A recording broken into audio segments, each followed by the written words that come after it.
નમસ્કાર વિદ્યાર્થી મિત્રો, આ છે સ્વાધ્યાય 3.3નો દાખલા નંબર 1નું ચોથું પેટું, લોપની રીતે ઉકેલ શોધો. બરાબર, અગાઉ મેં તમને લોપની રીતના 3 દાખલા શીખવાડે જ છે, તો ના જોયા હોય તો ખાસ જોઈ લેજો.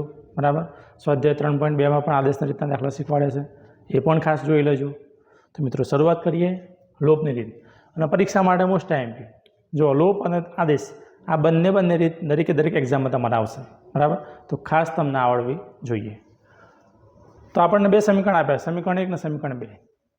પહેલું નિયમ એ છે કે સમીકરણમાં કોઈ પણ સમીકરણ અપૂર્ણાંકમાં ના હોવું જોઈએ. આ બંને સમીકરણ કેવા છે કે અપૂર્ણાંકમાં છે, તો પહેલાં આપણે અપૂર્ણાંક દૂર કરવા પડે, એટલે કે અંશ અને છેદ દૂર કરવા પડે. બરાબર, તો સમીકરણ 1 આપણે લઈએ, ઉપરવાળું સમીકરણ x/2 વત્તા 2y/3 બરાબર -1. તો છેદમાં 2 અને 3 છે, તો 2 અને 3નો લસા કેટલો થાય? તો કે 2 અને 3નો લસા 6 થાય. તો લસા 6 વડે આખા આપણા સમીકરણને ગુણીએ તો છેદમાં કોઈ પણ સંખ્યા ના રહે. બરાબર, એટલે કે આપણે કરવાનું શું કે છેદમાં કોઈ પણ સંખ્યા રહેવી જોઈએ નહીં. બરાબર, તો છેદમાં 2 અને 3 છે, લસા 6 વડે આપણે દરેક પદને ગુણી નાખીએ. બરાબર, તો લખીએ કે લસા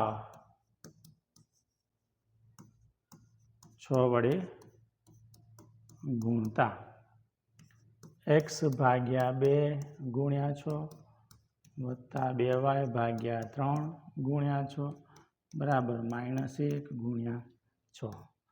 2 તરી 6, 3 દુ 6, 3 ગુણ્યા x એટલે 3x વત્તા 2 ગુણ્યા 2 એટલે 2 દુના 4y બરાબર -1 ગુણ્યા 6 એટલે -6. આ આપણને મળ્યું સમીકરણ નંબર 1.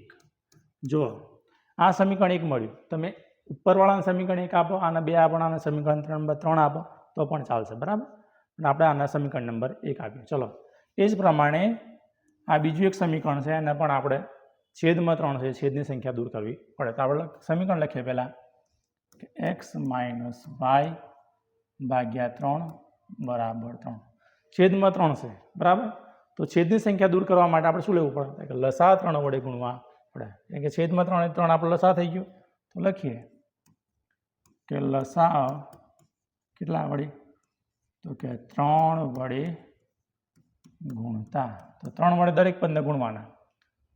તો 3 ગુણ્યા x, પહેલા પદને 3 વડે ગુણ્યા, માઇનસ y/3 ગુણ્યા 3 બરાબર 3 ગુણ્યા 3. 3 કટ થઈ ગયા. 3 ગુણ્યા x એટલે 3x - y બરાબર 9. રેડી, તો આ આપણને મળ્યું સમીકરણ નંબર 2. કયું મળ્યું? તો કે સમીકરણ 2. જુઓ, સમીકરણ 1 આવ્યું, સમીકરણ 2 આવ્યું.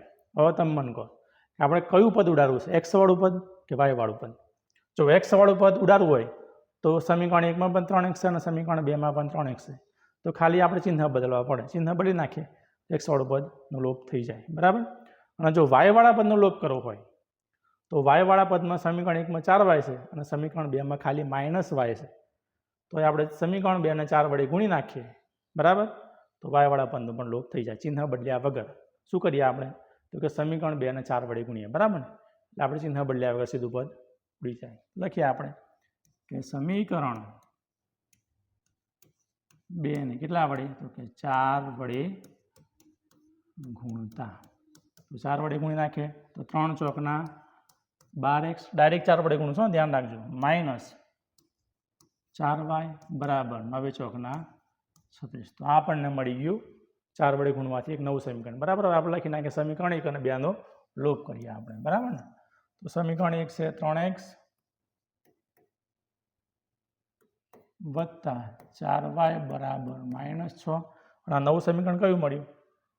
તો કે 12x - 4y બરાબર 36. તો ધ્યાન રાખજો, જુઓ વત્તા 4y ને ઓછા 4y બરાબર, તો આ બંનેનો લોપ થઈ ગયો. બરાબર, ચલો આ બંને કટ થઈ ગયા. 3x ને 12x બંને ચિહ્ન બદલ્યા નથી, હા, એટલે સેમ જ રાખવાનું આપણે ચિહ્ન. તો 12 ને 3 તો કે 15x. કેટલા? તો 15x બરાબર ના બરાબર ઓછા 6 વત્તા 36, એટલે -6 માંથી 36 જાય તો વધે કેટલા? તો કે 30. તો આપણે મળીશું તો કંઈક આવું મળે, 15x બરાબર 30. ચલો એક્સના સૂત્રનું કરતા બનાવો, બરાબરના બરાબર 30 30 છેદમાં આયા 15 તો 15 દૂના 30 તો એક્સ બરાબર મળ્યા આપણને 2. ચલો એક ચલની કિંમત મળી. આ જે ચલની કિંમત મળે ગમે તે સમીકરણમાં મુકાય. એકમાં મૂકો તો પણ ચાલે ને બેમાં મૂકો તો પણ ચાલે. કેમ મૂકીએ આપણે? તો પ્લસવાળા મૂકીએ, બરાબર ને? એકમાં મૂકીએ એક્સની કિંમત સમીકરણ એકમાં મૂકતા. ચલો સમીકરણ એકમાં મૂકીએ. સમીકરણ એક છે 3x વત્તા 4y બરાબર -6, બરાબર. તો 3 ના 3 x એટલે 2 વત્તા 4y બરાબર -6. 3 દૂના 6 વત્તા 4y બરાબર -6. ધ્યાન રાખજો, આ બાજુ લખું છું. તો 4y ના 4y બરાબરના બરાબર. આ -6 તો હતા અને આ +6 બરાબર પેલી બાજુ કેવા થવાના? તો કે -6 થવાના. એટલે કે 4y બરાબર -6 ને -6 -12. વાયનું સૂત્રનું કરતા બનાવો -12 ભાગ્યા 4. તો 4 તરીના 12 પણ કેવા? તો કે y બરાબર મળે આપણને -3. તો જો એક્સની કિંમત મળે છે 2 અને વાયની કિંમત મળી આપણને -3. તો મિત્રો તમારે દરેક એક્ઝામમાં આ લોપ અને આદેશના દાખલા પૂછાય છે. બીજું કે મેં ગણિત વિજ્ઞાનના ધોરણ 9 10ના બરાબર પ્રથમ સેકન્ડ દરેક એક્ઝામના અને બોર્ડની પરીક્ષાના પણ પેપર સોલ્યુશન મૂક્યા છે. તો ખાસ જોઈ લેજો, બરાબર. બાકીના વિષયના પણ મૂક્યા છે તે પણ જોઈ લેજો. તો થેન્ક યુ મિત્રો, મળીએ નેક્સ્ટ વિડીયોમાં.